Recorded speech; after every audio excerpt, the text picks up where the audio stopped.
It's a city that never sleeps, and the high-rise light show is one of Shanghai's big attractions. But it's costly. Lighting burns a lot of energy. Over 20% of the world's electrical consumption is to light our buildings and homes. But here in Shanghai, there's a new bulb in town. These lights last up to 100,000 hours. Compare that to the incandescent bulb that has only 1,000 hours of life.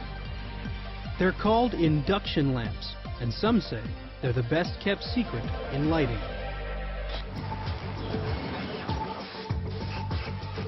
A second-generation light bulb manufacturer that churns out over 2 million bulbs a year. The induction light is an energy saver, but that's not all. On the left is a metal halide bulb. On the right, sodium vapor. Notice the light in the middle doesn't flicker. That's the induction bulb. And that's not all. It gives off less glare, can be used with a dimmer, and doesn't generate much heat. Production is spread out over 3 factories. One to make the bulbs, another to make the power supply, or ballast, and a third where all the parts come together. It all starts at this 5,000 square meter bulb factory.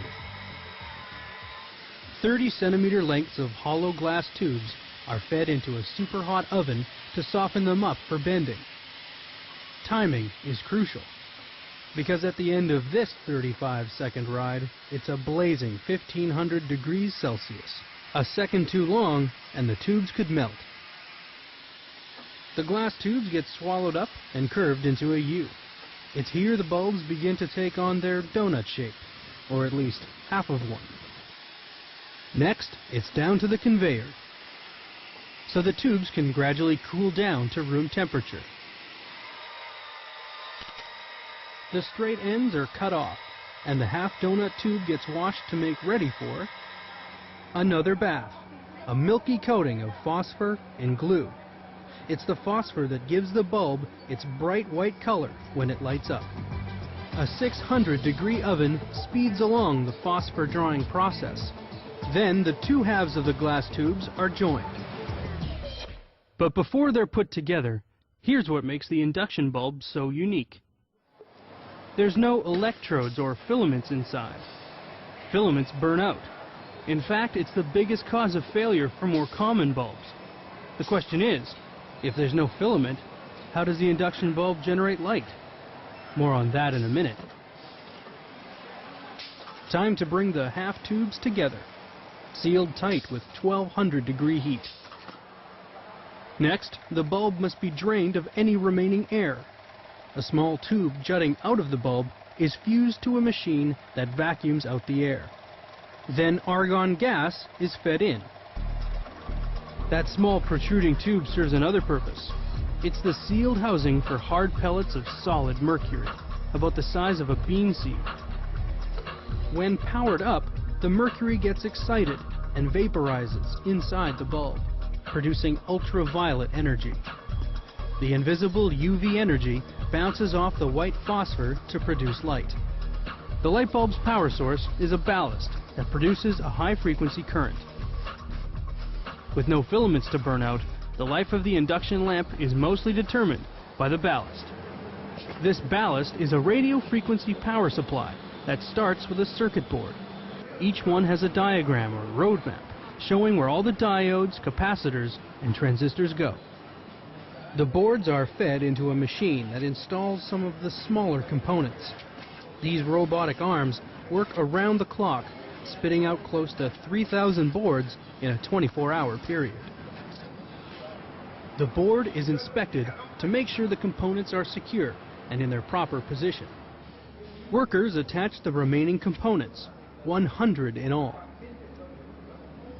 Then it's a slow, hot ride to get ready for a sizzling bath. A pool of 250-degree solder welds all the connections underneath. Once the boards cool down, it's inspection time. First, a visual once-over to check for any missed solders. Then into a defects analyzer to check for missing or loose components. If it passes, the ballast is ready to be united with the bulb. And for that union, we go to the assembly factory. where 6,000 bulbs and ballast are brought together every day. First, workers wind a length of aluminum coil around a magnetic ring.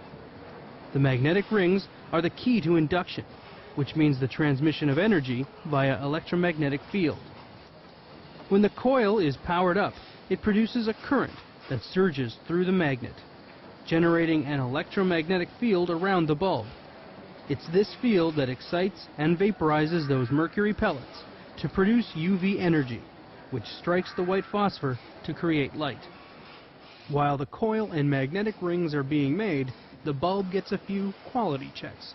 First, to ensure there's no leaks or cracks, the pinkish-red color confirms the vacuum is intact inside the bulb. Then, the bulb is fired up to ensure it's generating enough wattage.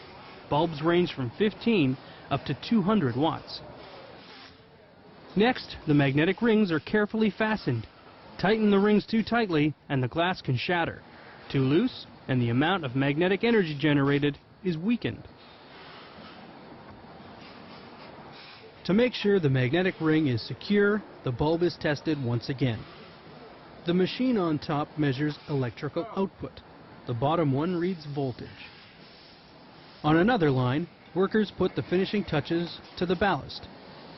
The circuit boards slide into a protective aluminum casing, and the voltage tested for output.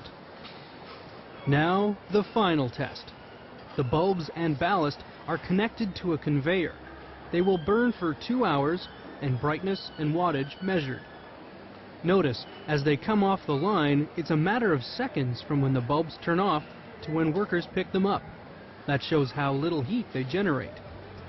The bulbs are exported to Europe, Asia, and North America, including San Francisco's Golden Gate Bridge. With more and more countries banning the incandescent bulb and consumers looking for more efficient lighting, it's a safe bet the induction lamp won't be a secret for much longer.